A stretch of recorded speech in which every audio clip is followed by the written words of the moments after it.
Hello बच्चों, तो कैसे हैं आप लोग। उम्मीद करता हूँ आप बढ़िया होंगे। तो आज इस वीडियो के अंदर हम स्टार्ट करने वाले हैं chemical bonding and molecular structure के इंपॉर्टेंट क्वेश्चन की थर्ड वीडियो। ठीक है बेटा। लेकिन यदि आपने इससे पहले वीडियो वाली नहीं देखी है तो जाकर उसे देखें, और साथ ही साथ यदि आप वन शॉट नहीं देख रहे हैं हर चैप्टर का तो आप बहुत बड़ी गलती कर रहे हैं, क्योंकि वन शॉट देखने के बाद ही आपको जो है पूरा चैप्टर अच्छे से क्लियर हो जाएगा। क्लियर हो जाएगा तभी तो सवाल बना पाओगे भाई। पहले कॉन्सेप्ट आना चाहिए तभी तो सवाल बनेगा, डायरेक्ट सवाल थोड़े बनेंगे। तो सबसे पहले वन शॉट जाकर देखें, साथ ही साथ माइंड मैप भी देखें, ताकि आपको पता चल सके कि पूरे चैप्टर को कैसे कम से कम टाइम में फटाक से रिवाइज कर सकते हैं। ठीक है बेटा, तो चलिए शुरू करते हैं। तो हम इसके अंदर भी हाइब्रिडाइजेशन, शेप और ज्योमेट्री की बात करेंगे। चलिए, तो सबसे पहला क्वेश्चन आपके पास आता है कि आइसोस्ट्रक्चरल स्पीसीज, आइसोस्ट्रक्चरल यानी ऐसी स्पीसीज जिनकी क्या हो, सेम शेप हो। क्या हो, सेम शेप हो। एंड हाइब्रिडाइजेशन, जिनकी सेम शेप हो और हाइब्रिडाइजेशन भी सेम हो। Among the given species identify the isostructural structure. Isostructural pair हमें बताना है। पहले वाला NF3 है, दूसरा है BF3।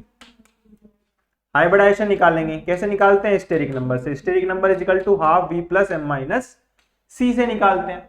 वैलेंस शेल में कितनी इलेक्ट्रॉन होते हैं नाइट्रोजन की, 5 होते हैं। फ्लोरीन एक मोनोवैलेंट एटम है, जी हाँ मोनोवैलेंट है, तो प्लस के 3। चार्ज कोई है नहीं है तो 0। क्या आ गया, 8/2, यानी स्टेरिक नंबर क्या आ गया, 4। यदि स्टेरिक नंबर 4 आता है तो हाइब्रिडेशन क्या हो जाती है, sp3। sp3 हो जाती है तो शेप क्या हो जाएगी, पहले ज्योमेट्री बनाएंगे फिर लोन पेयर को हटाकर देखेंगे कि कैसी बन रही है। तो पिरामिडल इसकी शेप हो गई। कैसी शेप हो गई बेटा, पिरामिडल शेप का हो गया ये मॉलिक्यूल। क्लियर है। BF3 की बात करें, steric number is equal to half V plus M minus C। Valence shell में बोरोन के कितने इलेक्ट्रॉन होते हैं, 3। फ्लोरीन है, मोनोवैलेंट एटम है, तो +3। कोई चार्ज नहीं है तो -0, यानी 6/2। क्या आ गया, 3। यदि 3 आएगा स्टेरिक नंबर तो हाइब्रिडेशन क्या हो जाएगी, sp2। sp2 हो जाएगी तो बना दो। कैसी हो गई, ट्रायगोनल प्लेनर हो गई इसकी ज्योमेट्री भी और शेप भी। क्या शेप और ज्योमेट्री सेम है, यानी शेप सेम है, नहीं है, तो ये आंसर नहीं होगा। क्लियर है। अगले में बनाते हैं। अगला क्या है, BF4 माइनस और NH4 पॉजिटिव। दोनों की हाइब्रिडाइजेशन निकालोगे तो sp3 आएगी। क्या आएगी, sp3 आएगी। और स्ट्रक्चर बनाओगे तो कैसी बनेगी, sp3 आने के बाद टेट्राहेड्रल बनेगी। टेट्राहेड्रल ज्योमेट्री कैसी होती है, ऐसी। नेगेटिव चार्ज है तो ओवरऑल मॉलिक्यूल पर नेगेटिव चार्ज हो जाएगा। क्लियर है। यहां पर बनाओ NHHH, टेट्राहेड्रल ज्योमेट्री हो जाएगी। चार्ज क्या हो जाएगा, +1। तो दोनों की ज्योमेट्री क्या हो गई, सेम। क्या हो गई, टेट्राहेड्रल। तो आंसर क्या हो जाएगा, यही हो जाएगा, क्योंकि आइसोस्ट्रक्चरल हो गए हैं, यानी इन दोनों की शेप सेम हो गई, तो आंसर यही हो जाएगा। क्लियर है बेटा। चलो, तो आंसर बी हो गया आपका। आगे बढ़ते हैं। अगला क्वेश्चन हमारे पास क्या है, हमारे पास क्वेश्चन है कि NO3 माइनस आयन है। अच्छा ठीक है, NO3 माइनस आयन होता है, बहुत बढ़िया। The number of bond pair और lone pair of electron on nitrogen. Nitrogen के ऊपर बॉन्ड पेयर, नाइट्रोजन का BP और नाइट्रोजन का LP बताना है, यानी लोन पेयर और बॉन्ड पेयर बताने हैं। तो सबसे पहले क्या करेंगे, हाँ हाइब्रिडाइजेशन कर लेंगे इसकी। उसके लिए स्टेरिक नंबर निकालेंगे, हाफ। वैलेंस शेल में कितने इलेक्ट्रॉन होते हैं नाइट्रोजन के, 5। क्या ऑक्सीजन एक मोनोवैलेंट एटम है, जी नहीं, तो 0। चार्ज कुछ है, हाँ -1 है, तो -1। तो क्या हो गया, 5 + 1/2, यानी 6/2, यानी क्या आ गया, 3। यदि 3 आ गया तो हाइब्रिडाइजेशन क्या हो जाएगी, sp2। हाइब्रिडाइजेशन sp2 हो जाएगी तो कैसी स्ट्रक्चर होगी, इस तरीके से।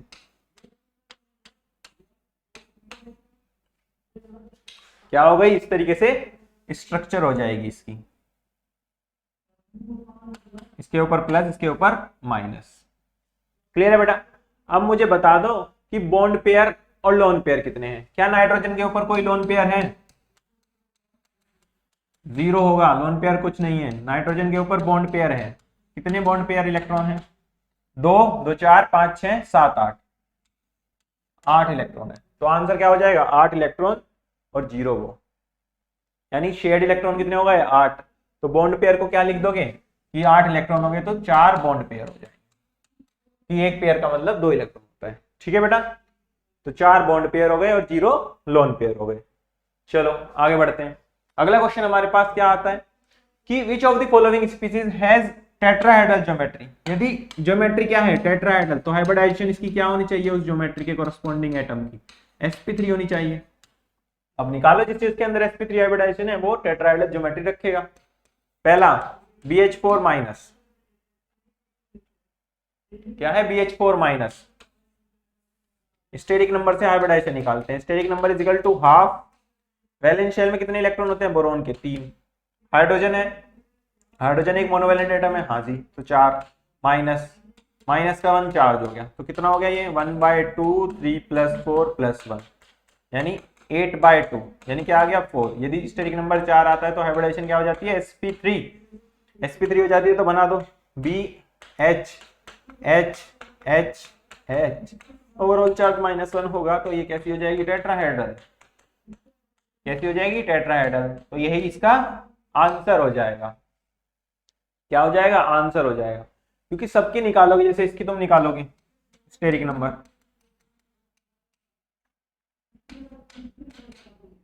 नाइट्रोजन की वैलेंस शेल में 5 इलेक्ट्रॉन होते हैं, हाइड्रोजन एक मोनोवैलेंट है तो 2, माइनस माइनस प्लस के 1, तो 5 2 7 और 1 8, 8/2, इसका भी 4 आएगा, यानी हाइब्रिडेशन तो इसकी भी sp3 आ रही है। लेकिन इसके कॉरस्पॉन्डिंग जब स्ट्रक्चर बनाओगे इसकी तो कुछ ऐसी बनेगी, कैसी बनेगी ऐसी बनेगी, लेकिन इसके अंदर परफेक्ट टेट्राहेड्रल ज्योमेट्री बन रही है, इसलिए आंसर ये हो जाएगा। ठीक है, बाकी इसकी बनाओगे तो कुछ इस तरीके से बनती है, यानी ट्राइगोनल प्लेनर हो जाता है, क्या हो जाता है ट्राइगोनल प्लेनर हो जाता है, हाइब्रिडेशन हो जाती है sp2।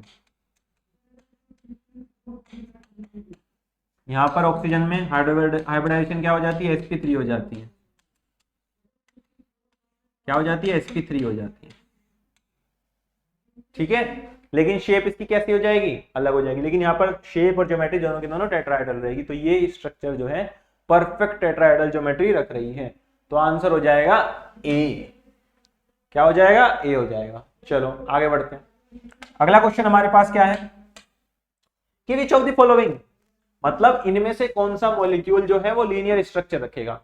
लीनियर स्ट्रक्चर कौन रखते हैं जिसकी हाइब्रिडेशन क्या हो sp, क्या हो sp हाइब्रिडाइजेशन होती है, वो लीनियर स्ट्रक्चर रखता है। तो BeCl2 की निकालते हैं, क्या निकालते हैं स्टेरिक नंबर, तो स्टेरिक नंबर क्या होगा हाफ, वैलेंस शेल में कितने इलेक्ट्रॉन होते हैं बेरिलियम के 4, 2 होते हैं, प्लस क्लोरीन है मोनोवैलेंट एटम होगा तो 2, चार्ज कुछ नहीं है तो 0, 4/2 क्या आया 2, यदि स्टेरिक नंबर 2 आया तो हाइब्रिडेशन sp, तो BeCl2 क्या हो जाएगा एक लीनियर मॉलिक्यूल हो जाएगा, क्या हो जाएगा लीनियर स्ट्रक्चर हो जाएगा।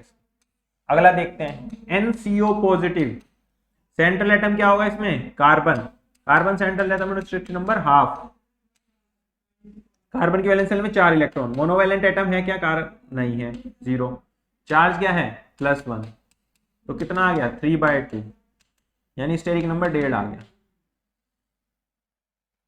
क्या आ गया 1.5 आ गया स्टेरिक नंबर। इसका मतलब स्टेरिक नंबर हम इससे अब निकाल ही नहीं सकते। स्टेरिक नंबर यदि कुछ ऐसा आ जाए पॉइंटों में आ जाए कुछ आ जाए तो इसका मतलब हाइब्रिडाइजेशन इससे नहीं आएगी, तो हमें बना के ही देखनी पड़ेगी। कैसे, CO2 की स्ट्रक्चर ध्यान करो, CO2 की स्ट्रक्चर कैसी होती है कुछ ऐसी होती है, क्या होती है ऐसी, एक ऑक्सीजन की जगह नाइट्रोजन है तो नाइट्रोजन लगा दिया, अब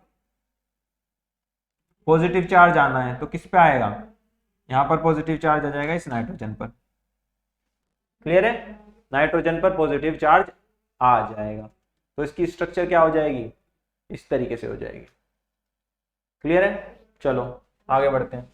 अगला क्या है NO2, NO2 का जब स्ट्रक्चर बनाते हैं तो कैसा बनता है ऐसा बनता है, CH2 का बनाते हैं तो ऐसा बनता है, यानी आंसर क्या हो गया attain the linear structure A और D, क्या हो जाएगा A और D, यानी इसकी और इसकी स्ट्रक्चर कैसी हो जाएगी लीनियर, क्या हो जाएगी लीनियर हो जाएगी। चलो is linear because this is isoelectronic with CO2, NO2 is angular, this and this,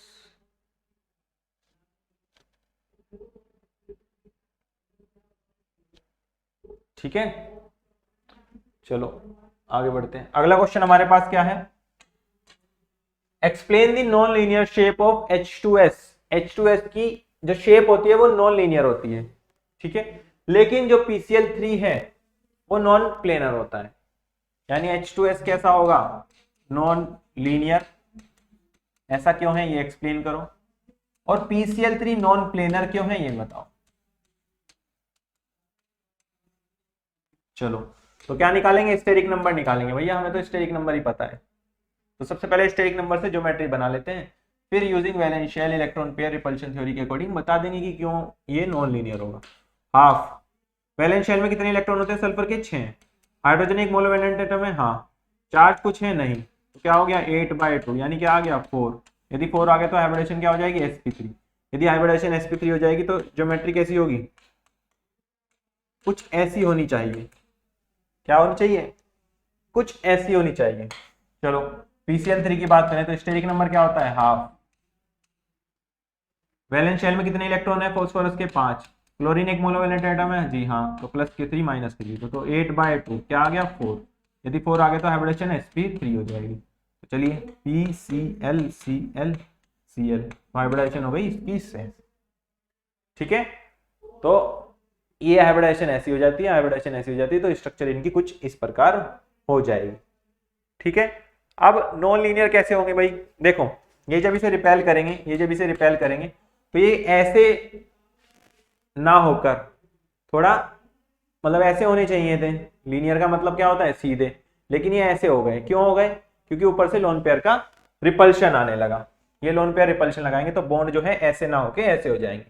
और यहाँ पर भी क्या हो रहा है कि प्लेन में आने चाहिए थे, ये एक पी के कॉरस्पॉन्डिंग इस तरीके से ClCl होना चाहिए था, लेकिन जो ये ऊपर लोन पेयर है ये धक्का लगा रहा है। अब ये धक्का लगा रहा है तीनों पे, तो तीनों के तीनों बॉन्ड क्या हो जाएंगे, नीचे की तरफ को बैंड हो जाएंगे। बैंड हो जाएंगे तभी ये ज्योमेट्री आ जाएगी।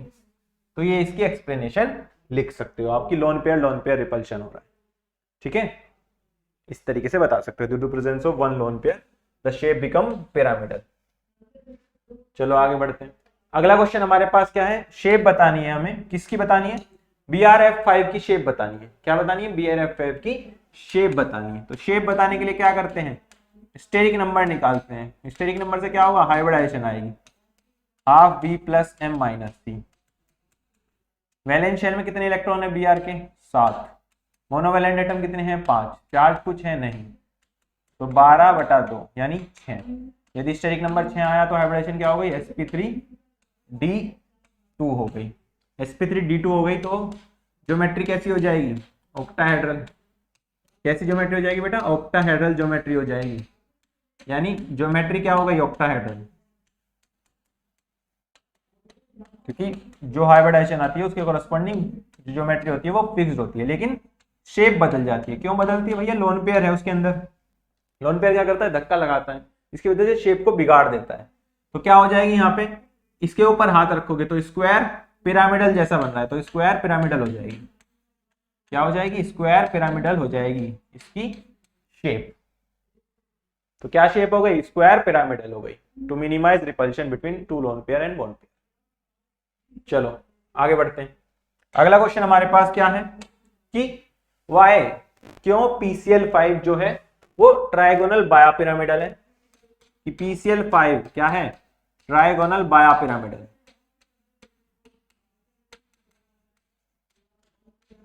क्यों है, ऐसा क्या कारण है इसका। साथ ही साथ आपसे पूछ रहे हैं IF5 जो है स्क्वायर प्लेनर है,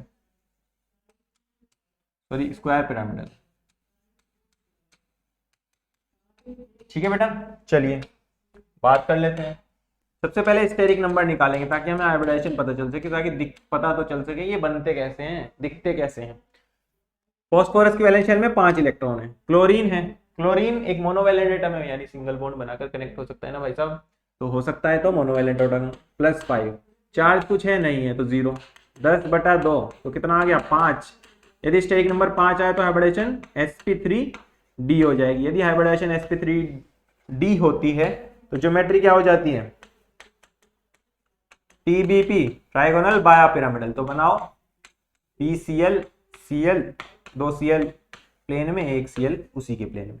तो कैसी हो जाएगी, ट्राइगोनल बाया पिरामिडल हो गई, क्योंकि हाइब्रिडेशन sp3d आ गई। लेकिन इसके अंदर हाइब्रिडेशन निकालेंगे तो कुछ और आएगी। देखो क्या आती है, हाफ वैलेंस शेल में आयोडीन की 7 इलेक्ट्रॉन, फ्लोरीन एक मोनोवैलेंट एटम है यानी सिंगल बॉन्ड के साथ कनेक्ट हो सकता है, तो +5, चार्ज कुछ है नहीं, तो 12/2 क्या आ गया 6। यदि स्टेरिक नंबर 6 आ रहा है तो हाइब्रिडेशन क्या हो जाएगी, sp3d2 हो जाएगी। यदि हाइब्रिडेशन sp3d2 हो गई तो ज्योमेट्री कैसी हो जाती है, ऑक्टाहेड्रल। कैसी हो जाती है, ऑक्टाहेड्रल। तो ऑक्टाहेड्रल बना दो, चलो आई बीच में आगा, एफ एफ एफ एफ, एक एफ यहाँ, एक खाली जगह पे आ जाएगा लोन पेयर।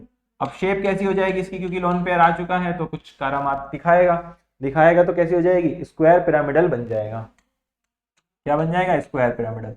तो इसके ऊपर आप क्या लिख सकते हो कि ये स्क्वायर पिरामिडल क्यों हुआ, क्योंकि एक लोन पेयर आ गया जिसके कारण lone pair bond pair repulsion होगा, यानी ये वाला रिपल्शन होगा, ये वाला रिपल्शन होगा, तो ये बॉन्ड नीचे झुक जाएंगे थोड़ा। क्लियर है, इस तरीके से पिक्चर बनाकर भी दिखा सकते हैं हाइब्रिडेशन।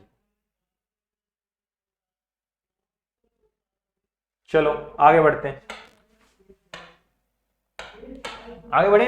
क्लियर है अभी तक। अगला क्वेश्चन हमारे पास क्या है कि give reason for the following, कुछ स्टेटमेंट है उसके लिए आपको कारण बताना है कि ऐसा क्यों होता है। वाटर मॉलिक्यूल है, वाटर यानी H2O, क्या है, एक बैंड स्ट्रक्चर है इसका, क्या है, बैंड स्ट्रक्चर है, बहुत बढ़िया। लेकिन कार्बन डाइऑक्साइड क्या है, लीनियर है। तो ऐसा क्यों है, क्यों है भैया, इसके हाइब्रिडाइजेशन निकाल दो। स्टेरिक नंबर ऑफ H2O क्या होगा, हाफ, वैलेंस शेल में 6 इलेक्ट्रॉन होंगे, ऑक्सीजन है 6। क्या कोई मोनोवैलेंट एटम इसके साथ कनेक्टेड है ऑक्सीजन के साथ, हाँ हाइड्रोजन है, हाइड्रोजन एक मोनोवैलेंट एटम होता है, तो +2, चार्ज कुछ है नहीं, तो 8/2 क्या आ गया 4। यदि स्टेरिक नंबर 4 आया तो हाइब्रिडेशन हो गई sp3 हो गई, तो ज्योमेट्री बना दो, कैसी हो जाएगी, टेट्राहेड्रल। तो ज्योमेट्री क्या हो गई, टेट्राहेड्रल। और शेप की बात करें तो शेप कैसी हो जाएगी, बेंट हो जाएगी। क्यों, लोन पेयर के ऊपर हाथ रखोगे, रखो, सबके सब रखो, हाथ रखा, हाथ रखने के बाद कैसा दिख रहा है, बैंड दिख रहा है, यानी झुका हुआ दिख रहा है, तो शेप हो जाएगी बैंड। इसमें स्टेरिक नंबर निकालोगे तो हाफ, कार्बन की वैलेंस शेल में 4 इलेक्ट्रॉन, ऑक्सीजन क्या मोनोवैलेंट एटम है, नहीं है, 0, तो 4/2 क्या आ गया 2। तो हाइब्रिडेशन क्या आ गई, sp। यदि हाइब्रिडेशन sp तो क्या हो जाती है, लीनियर।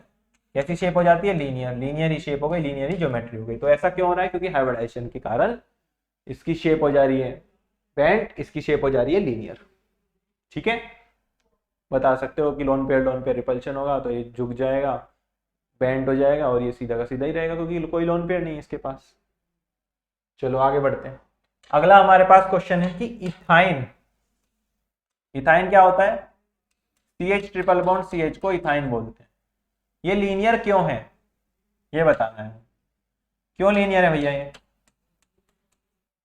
क्योंकि इसकी हाइब्रिडाइजेशन sp है, यानी इसके एक s और एक p ने हाइब्रिडाइजेशन करके एक ऐसी स्ट्रक्चर बना ली जिसके अंदर केवल एक ही सिग्मा बॉन्ड पॉसिबल है, बाकी दो क्या है, पाई हैं, जो कि pp की ओवरलैपिंग से बने हैं। अगर 3 बॉन्ड आ गए, यानी अब ये 3 बॉन्ड आ चुके हैं, तो ये 3 बॉन्ड एक ही पॉसिबिलिटी है इस दुनिया में कि ये एग्जिस्ट कर पाए लीनियर ज्योमेट्री में, क्योंकि तभी 180 का डिग्री का एंगल होगा, ताकि ऑल मॉलिक्यूल्स क्या हो सके, स्टेबलाइज हो गए, स्टेबलाइज हो सके। इस वजह से ये लीनियर ज्योमेट्री या शेप बना लेते हैं। क्लियर है, क्योंकि 120 एंगल 180 एंगल पे ये सबसे ज्यादा स्टेबल होते हैं, इसलिए ये लीनियर मॉलिक्यूल बनाएगा। चलिए आगे बढ़ते हैं। अगला क्वेश्चन हमारे पास क्या है, group of the following as linear and non linear molecules, यानी हमारे पास कुछ मॉलिक्यूल्स हैं, इसमें हमें बताना है कि कौन लीनियर मॉलिक्यूल है, कौन नॉन लीनियर है। सबसे पहला क्या है, H2O, हाइब्रिडाइजेशन sp3 आती है, तो ज्योमेट्री कैसे हो जाती है, इस तरीके से। यदि ज्योमेट्री हो गई इस तरीके से तो क्या हो गया, ये नॉन लीनियर। क्या हो गया बेटा, नॉन लीनियर। अगला क्या है, HOCl, H2O, HOH लिख सकते हैं, तो H की जगह Cl ही तो आ गया भैया, बस ये हाइड्रोजन के साथ जुड़ रहा था, यहां पर क्लोरीन के साथ जुड़ जाएगा, तो शेप क्या हो जाएगी, सेम ही हो जाएगी, यानी नॉन लीनियर हो जाएगा। नॉन लीनियर क्यों हो जा रहा है भाई? ये सीधे भी रह सकते थे, यानी ऐसे भी एग्जिस्ट कर सकते थे, HOCl ऐसे। लेकिन यहाँ पे क्या होता है भाई, ये लोन पेयर रिपेल करने लगते हैं, ये लोन पेयर इतना धक्का मारते हैं इन्हें, लोन पेयर बॉन्ड पेयर इन्हें बॉन्ड पेयर को, कि ये बॉन्ड जो है अंदर की तरफ शिफ्ट हो जाते हैं और ऐसा रूप ले लेते हैं। क्लियर है बेटा? अगला क्या है? BeCl2, इसके अंदर हाइब्रिडाइजेशन क्या होगी? sp2, sp2 होगी तो लीनियर हो जाएगा। क्या हो जाएगा? लीनियर। तो ये हो गया लीनियर। अगला क्या है? Cl2O, यानी O के पास 2 Cl है, तो इसके पास भी ऐसी स्ट्रक्चर हो गई, तो ये भी नॉन लीनियर होगा। क्या हो जाएगा? नॉन लीनियर हो जाएगा। हाइब्रिडाइजेशन निकालोगे ऑक्सीजन की sp3 आ जाएगी, सिंपल। सबके सब एक जैसे हैं ये तीनों। क्लियर है? यहाँ पे 2 हाइड्रोजन थे, यहाँ पे एक हाइड्रोजन की जगह क्लोरीन आ गया, यहाँ पर दोनों के दोनों हाइड्रोजन की जगह क्लोरीन आ गया है। ठीक है? तो बेटा हमारा जो है हाइब्रिडाइजेशन के ऊपर जितने भी इंपॉर्टेंट क्वेश्चन इस चैप्टर के अंदर आपसे पूछे जा सकते हैं एग्जाम के अंदर, सबके सब हमने कवर कर लिए हैं। तो चलिए मिलते हैं अगली वीडियो में, तब तक के लिए अपना ध्यान रखें और अच्छे से पढ़ते रहें।